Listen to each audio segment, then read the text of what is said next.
Bienvenue et bonjour Nicolas Dupont-Aignan. Bonjour Sonia Mabrouk. Merci de votre présence. Vous êtes député de l'Essonne, président de Debout la France. Le déficit public de notre pays pour l'année 2023, initialement prévu à 4,9, explose 5,5%. Ce matin, Bruno Le Maire reconnaît un mauvais chiffre, mais affirme que sa détermination est totale à revenir dans les clous. Comment vous réagissez? C'est surréaliste. On a un ministre de l'économie qui, depuis 2017, passe plus de temps à écrire des livres qu'à gérer les finances de la France. Il a écrit 8 livres en 7 ans. Moi, je ne sais pas comment il fait. Et si on regarde le bilan depuis l'arrivée d'Emmanuel Macron, c'est plus de 800 milliards de dettes et on va arriver à 1000 milliards. Vous vous rendez compte, les Mozart de la finance sont devenus les tocards de la finance. Tocard, dites-vous? Mais la France est en faillite. Oui. La France est en faillite. Et ce qui me révolte le plus, je ne sais pas si vous vous souvenez, j'ai écrit un livre avant la présidentielle, Où va le pognon. Un livre concret où je recensais des économies. Parce que c'est facile de critiquer un déficit si on ne propose rien. On va en parler. J'ai proposé des économies. Ce qui me révolte le plus, c'est que Emmanuel Macron et Bruno Le Maire savaient depuis plus de 6 mois, que les finances dérapaient. Ils le savaient. Il y a une mission sénatoriale qui a été à Bercy vérifiée, qui a découvert l'étendue du désastre. Sur pièce et sur place. Sur pièce et sur place. Et pendant ces derniers 6 mois, je ne fais pas de politique sur le passé, on pourrait parler du confinement. Souvenez-vous, j'étais l'un des seuls à dire pas de confinement, arrêtez cette folie. Bon, on passe là-dessus. Mais depuis 6 mois, ils savent que les comptes dérapent. Si vous avez chez vous un découvert à la banque et que votre découvert explose, bah, vous faites quelque chose. Non, mais c'est pire que ça. Et le ministre Sonia de l'économie, Mabrouk, Nicolas Dupont, reconnaît, affirme qu'il y a eu moins de recettes que prévu. Attendez, il le savait depuis 6 mois. C'est-à-dire qu'il le savait. On dirait que consciemment, il klaxonnait vers l'abîme. Je vais vous dire ce qui se passe. C'est que je pense que Bruno Le Maire savait, puisque le Sénat l'a vu dans les livres, sauf si Bruno Le Maire écrit des livres et va jamais voir son ministère. Bon, donc soit il est complètement incompétent, soit il est d'un cynisme absolu. Non, mais la réalité, c'est que le vrai patron, c'est qui? C'est Emmanuel Macron. Qui a distribué des milliards depuis 6 mois? Quand Emmanuel Macron va à Bruxelles et distribue 13 milliards à l'Ukraine. En tout, 13 milliards en tout. Si on compte la part de la France dans la facilité dite de paix, pour acheter des armes américaines, et si on compte les 3 milliards supplémentaires, 13 milliards, comme ça. Si on compte les emprunts à taux variable indexés sur l'inflation, c'est un sujet un peu technique, mais vous savez que je vous en avais parlé déjà, je suis un des rares à en parler dans la classe politique française. Au lieu d'emprunter à taux fixe 100% de notre dette, on emprunte à taux variable 10%. Vous savez combien ça nous a coûté l'année dernière? 12 milliards. Mais vous parlez j'allais dire, à l'équation égale. 10 milliards. Le gouvernement affirme, mais est-ce que vous estimez que c'est faux, que la situation économique s'est beaucoup dégradée, notamment en Chine, qui a la situation géopolitique? Il n'y a aucune circonstance atténuante selon vous? Non, c'est toujours la faute des autres. C'est jamais de leur faute. Vous savez, un artisan, si vous avez des artisans qui nous regardent, des commerçants, quand vous avez une trésorerie, il y a un moment, c'est pas la faute des autres, c'est la vôtre. Il est en charge des deniers publics. La Déclaration des droits de l'homme de 1789, il est en charge des impôts. C'est l'argent des Français. Alors, je dis pas que c'est facile. Je dis simplement que quand on voit un trou se creuser, on ne distribue pas des dizaines de milliards. Et je propose des mesures précises. Si on avait suivi ce que je disais sur les emprunts à taux variable en empruntant toute notre dette à taux fixe, on aurait économisé 12 milliards par an. Si on versait pas tant d'argent à l'Union européenne, 10 milliards d'économies. Si on n'avait pas versé à l'Ukraine 13 milliards, les cartes vitales, on n'arrive toujours pas. On rentrer dans tous les pistes, mais on verse de l'argent à l'Union européenne parce qu'aussi on en a, même si on est un contributeur net important. De 10 milliards. Certes, par exemple, je vous dis, ce matin, Bruno Le Maire affirme qu'il va faire des économies, évidemment, sur l'État sans piocher, dit-il, dans les poches des Français. Est-ce que vous croyez à cette promesse de non-hausse des impôts, alors que vous l'avez entendu, la petite musique dans la majorité, c'est de dire que le débat n'est pas tabou? Alors je vais vous dire comment ça va se terminer avec eux. D'abord, ils vont taper sur les plus pauvres. Voilà. Ils vont ne pas indexer les pensions de retraite, ne pas indexer les fonctionnaires les plus modestes. Ils vont taper les pauvres alors qu'ils gaspillent l'argent des Français dans des gouffres. C'est scandaleux. Et deuxième point, ils vont augmenter les impôts. Ils l'ont déjà commencé.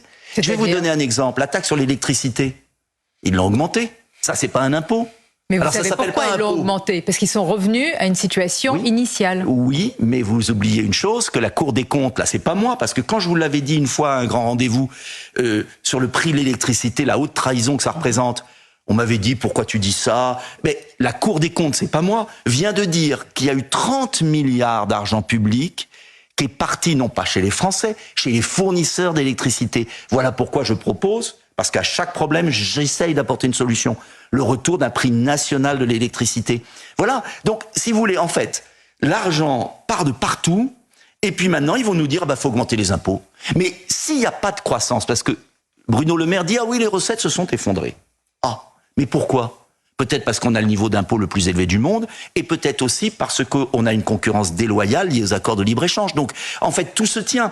L'économie productive française s'effondre, il y a moins de recettes, et donc, on a plus de déficit. On est un pays qui produit moins, un pays de services, et reconnaissez que c'est pas évident d'inverser la machine et la tendance. Bien évidemment, mais c'est quand même ce qu'on a proposé depuis 10 ans, régulièrement, ce que j'ai proposé, pas le seul, et reconnaissez que il est au pouvoir depuis 8 ans, 7 ans et demi.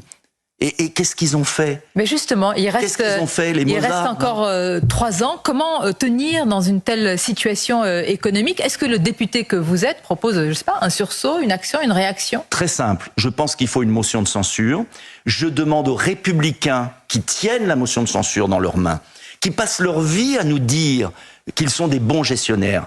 Ils n'ont qu'une solution, s'ils veulent être crédibles: censurer le gouvernement, puisqu'il y a déjà la censure possible, il manque les voix républicaines. Vous les appelez à prendre leurs responsabilités? Oui, de toute façon c'est très simple. Ou Éric Ciotti devient Premier ministre et devient le Premier ministre de Macron, je pense pas que c'est ce qu'il souhaite, j'espère pas, ou il y a une censure pour qu'il y ait de nouvelles élections législatives, pour qu'il y ait une nouvelle majorité, et là je recommande une grande coalition de gens raisonnables, allant des Républicains au Rassemblement National, en passant par debout la France, pour éviter de continuer 3 ans de naufrage sur l'économie, mais aussi sur la sécurité, sur l'immigration. Parlons-en. On ne peut pas attendre 2027. Sur la sécurité et l'aspect géopolitique, Vladimir Poutine a affirmé hier, Nicolas Dupont-Aignan, que l'attentat avait été commis par des islamistes radicaux, tout en maintenant, selon lui, un lien avec Kiev. Et on a appris que la France avait été visée par des tentatives d'attentat. Gabriel Attal l'a évoqué. Est-ce que vous estimez aujourd'hui, puisqu'il y a eu un relèvement du plan Vigipirate, que la menace est prise au sérieux et que nous sommes suffisamment protégés, même s'il n'y a pas malheureusement de risque zéro nulle part? Vous savez, on a des services de police, de renseignement exceptionnels, je leur fais confiance. Dans un moment grave, je pense qu'il faut se rassembler, pas faire de polémique. Je regrette que des mesures contre l'islamisme n'aient pas été prises, toujours pas prises, et je regrette qu'on se trompe de conflit. Et je demande une nouvelle fois qu'on arrête la propagande folle contre la Russie. Le conflit entre la Russie et l'Ukraine est un conflit local, ancestral, tragique, fratricide entre 2 peuples frères qui ont vécu ensemble 400 ans. Et j'estime que la France commet un contresens géopolitique, historique, à mettre de l'huile sur le feu. Il devrait être proposition de paix. Le vrai défi, c'est l'islamisme qui gagne l'Afrique, qui gagne le Moyen-Orient. C'est pas la Russie. Pour vous, c'est pas la guerre en Ukraine, c'est pas Vladimir Poutine, c'est la menace islamique. Mais bien évidemment. D'ailleurs, s'il n'y avait pas eu Vladimir Poutine contre Daesh en Syrie, qu'est-ce qu'on aurait fait? Donc, il faut arrêter ce délire. Et je le dis, je ne dis pas que Poutine a raison sur tout, bien évidemment. Je suis totalement neutre. Je dis simplement... Est-ce qu'on peut être neutre aujourd'hui? Oui. Totalement neutre, c'est-à-dire que vous estimez que vous mettez sur le même... Les torts sont partagés, mais à la fin, il y aura un vainqueur et un vaincu si on ne réagit pas. Non, il faut pas qu'il y ait de vainqueur et de vaincu. Il faut la paix. Et cette paix est possible. Elle a été négociée à Istanbul en décembre 2022. Qui a refusé? Ce sont les Américains et les Anglais. Jacques Chirac, Dominique de Villepin avait proposé que l'Ukraine soit une zone démilitarisée, neutre, que l'OTAN n'avance pas. Dès 2014, l'OTAN a avancé. L'Ukraine a bombardé le Donbass. Poutine a agressé l'Ukraine. Les torts sont partagés. Oui. Soit on fait la paix, mais c'est quoi la paix? Allons plus loin. La paix, c'est s'asseoir autour d'une table, ce sont des négociations, c'est donc acter de concessions territoriales d'une perte de souveraineté. Est-ce que vous, à la tête d'un pays... Pas obligatoirement. Il y a une paix possible s'il y a une démilitarisation de l'Ukraine, si l'OTAN reste où elle est, n'avance pas, et si on comprend dans la petite tête des Occidentaux que cette guerre est le suicide de l'Europe au XXIe siècle, fait le jeu de la Chine, la dépendance économique vis-à-vis des États-Unis et la puissance de l'islamisme à notre sud. Si on ne comprend pas qu'il y a des priorités et des choix à faire, eh bien, l'Europe sortira de l'histoire. Vous dites si l'Europe est en train de sortir de l'histoire par un conflit absurde. Mais vous dites si l'OTAN n'avance pas. Oui, l'OTAN doit s'arrêter. Bien. Et quelle garantie vous avez que Poutine n'avance pas? Mais Poutine est incapable d'avancer physiquement. Il n'y a pas d'impérialisme, il n'y a pas d'expansionnisme belliqueux. Vous pouvez garantir ce matin qu'il n'irait pas plus loin, Pologne, Pays-Bas? Pas pour une raison de volonté, il en a peut-être envie, mais pour une raison de force, il n'arrive même pas à conquérir le Donbass. Et vous croyez que face aux forces de l'OTAN gigantesques, il va agresser la Pologne? C'est une propagande folle. C'est une absurdité. Vous savez, si les États-Unis voyaient arriver au Mexique des bases chinoises, des missiles chinois, je crois qu'ils réagiraient. Si la France voyait à Monaco ou en Wallonie des bases chinoises et russes avec des missiles pointés sur Paris, je crois qu'on réagirait. Donc il y a un moment, il faut qu'on arrête ce conflit fratricide entre Slaves, entre chrétiens. Il faut qu'on voit les vraies menaces. Et je suis stupéfait de l'absence de vision historique de nos dirigeants. Ça me fait de la peine pour l'Europe. Certains pourraient vous dire à partir de quel pays envahi il faut intervenir. L'Ukraine a été russe pour la partie Est pendant des siècles. C'est une zone tampon. Je ne dis pas que la Russie doit se retirer, bien sûr, mais il y a une possibilité, les deux parties sont épuisées.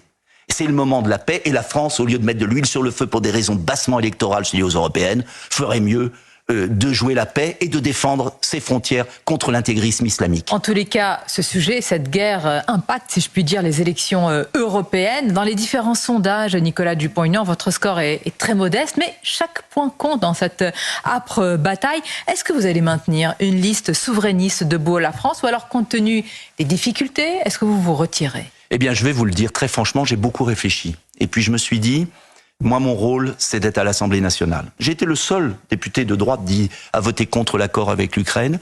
Je défends une vision gaullienne de la France, et donc je resterai à l'Assemblée nationale et je conduirai pas de liste. Voilà. Parce que, d'abord, il y en a plein de listes. Et au moment où la France est en faillite et où il y a ce conflit, mon boulot, mon modeste boulot, il est de défendre une certaine idée de la France et de préparer les échéances suivantes qui me paraissent beaucoup plus importantes que les européennes. Voilà. Il y a encore et comme on ne peut pas tout faire dans la vie... J'entends. Mais il y a encore quelques semaines, la liste souverainiste, votre liste était d'actualité. Pourquoi est-ce que vous renoncez? Parce que la certitude de ne pas rembourser les frais de campagne? Les circonstances ont changé. Mon rôle, c'est d'être à Paris, à l'Assemblée nationale, c'est de préparer les deux échéances futures, législatives et présidentielles. Et puis, je vais être franc avec vous aussi, on aurait pu faire une liste Debout la France sans moi. Ça aurait été très bien. Il y a des personnalités Debout la France qui auraient pu la faire. Mais on n'avait pas les moyens financiers, ou du moins, on voulait concentrer, garder nos moyens financiers pour les échéances suivantes, parce que moi, j'ai toujours refusé la moindre dette. Vous savez, avant de bien gérer la France, il faut être capable de bien gérer son parti. Moi, j'ai toujours refusé des dettes à mon parti parce que je veux être un être libre. Pas de liste, donc, Nicolas Dupont-Aignan. Il n'y aura pas de liste parce que nous voulons concentrer nos moyens sur les échéances futures. Et puis, il y a beaucoup de listes. Pour qui vous appelez à voter? Ah, ben, on verra le moment venu. Vous voyez déjà tout. Vous connaissez les têtes de liste, les numéros 2, les numéros 3. Ce qui est sûr, c'est qu'il faut faire battre à tout prix la liste, madame, je ne sais plus son nom. Valérie Ayé. Voilà. Et puis de M. Glucksmann, qui sont dangereux. Et après, oui, dangereux. Les deux sont dangereux pour la France. Parce qu'ils veulent supprimer la France. La rayée de la carte. Supprimer la France. Bah oui, quand vous transférez tous les pouvoirs à Bruxelles, vous supprimez la France. Après, vous avez toutes les nuances de souverainisme. Du plus souverainiste d'Asselineau, Philippot, après Bardella, Marion Maréchal. Et vous voudriez que moi j'ajoute ma petite musique? Moi, j'ai pas le goût des petites soupes. Voilà. Ça reste quand même un scrutin, ça reste une bataille. Vous l'aviez mené autrefois. Mais oui, c'est très important. Mais il y a beaucoup de listes. Moi, je me concentre sur la France. C'est l'enjeu pour moi, en tout cas. Notre France est en train de crever. Je crois que tout doit être fait pour la sauver. Et c'est l'essentiel. Maintenant, bonne chance à tous ceux qui y vont, parce que c'est un noble combat. À bon entendeur. Merci Nicolas Dupont-Aignan. C'est votre grande interview. Je vous dis à bientôt.